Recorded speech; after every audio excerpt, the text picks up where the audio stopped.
Hello!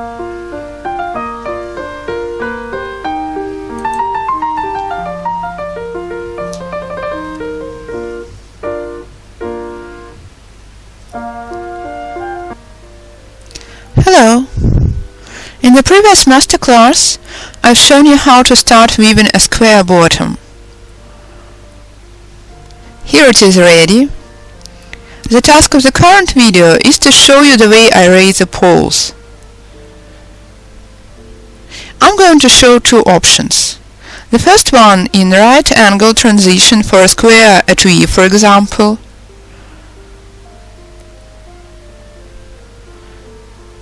I'll show you how to raise the sides and turn the angles in this case.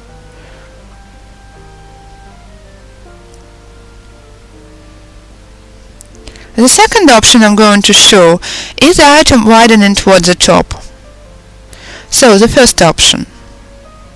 Here I finished the bottom. I'd like this size of an etui. I was weaving this way. Now I turn the work over and place the tube of the base at top of the previous row. I was weaving this way. Now I'm turning this way. So everything is quite clear with the first row. The only difference is that I place the tube right above the previous row.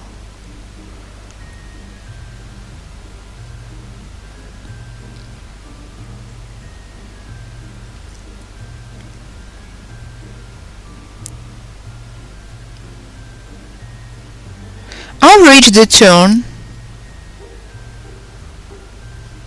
Now my task is placing a tube of the base very carefully right above the previous one.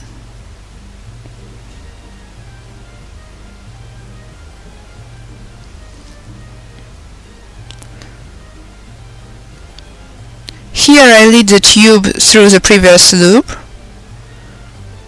and continue. Until now I was increasing the cloth by making two loops at the corner.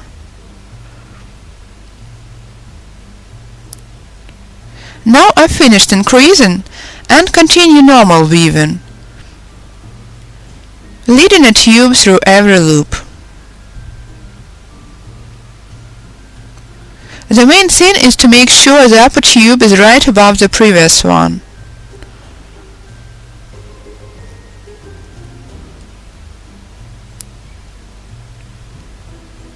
It's time to lengthen the working tube. So it is what I'm getting.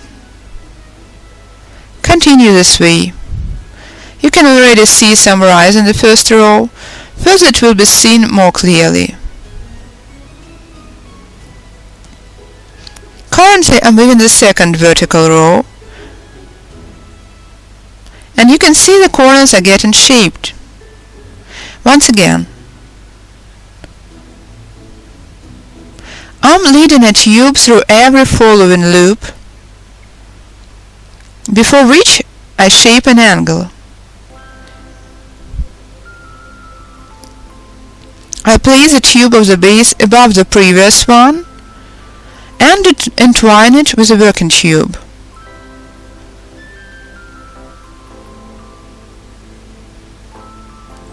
It is a bit difficult at the corners.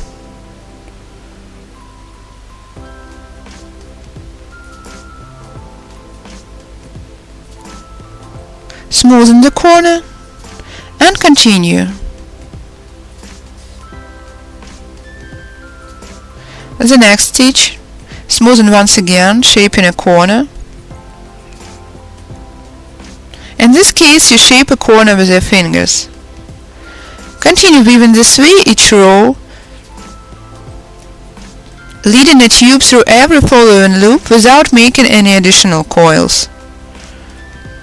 Mind the corners. It is the way I weave a right-angled item. Now let me show you how to weave a widening item. In this item I'd like to raise the sides a tilt. Not at the right angle like here in a box-like shape. but to make the item a bit roundish instead. That's why in this case I'm going to raise the poles a bit differently. Firstly, I don't place the tube of the base right above the previous row, but a bit tilted. And secondly, I continue adding new coils here at the corners. I mean, I'm still leading additional stitches through this loop.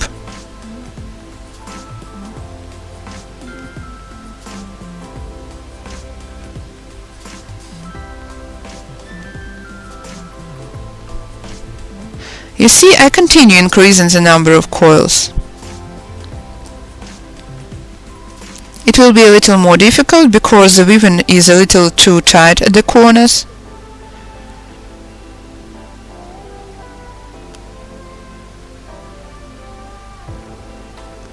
Shape a loop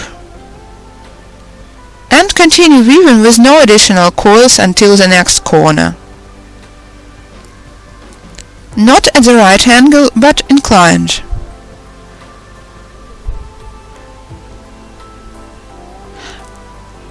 I shift the tube of the base just a little bit from the horizontal.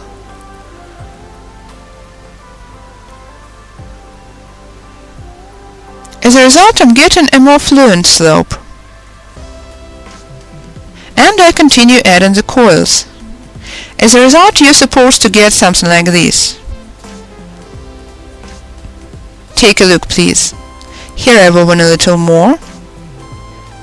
You can see such a neat herringbone pattern going on at the points of additional coils. And the item sides are raising not vertically, but at some angle.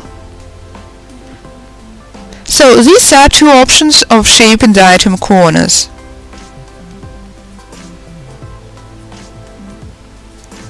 Let me add one little note. If you'd like a mild slope at an obtuse angle,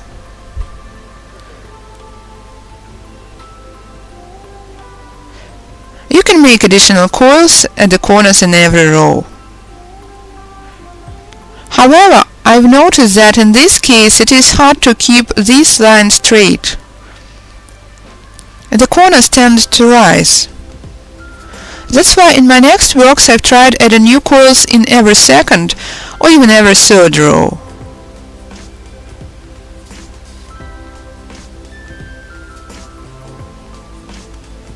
And I think I will continue weaving this way. Here you can see that I've added 2 coils, after which I've woven 2 rows with no additional coils, added new coils again, then added no coils, not in every row. In this case the angle is less obtuse,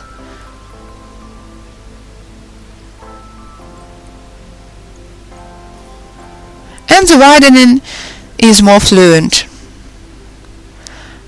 I mean, different options are possible. It's up to you to choose the one you prefer. It depends on how much widening you want your item to be and how long you are going to be widening it. So keep these 2 points in mind when you select the option of coil adding.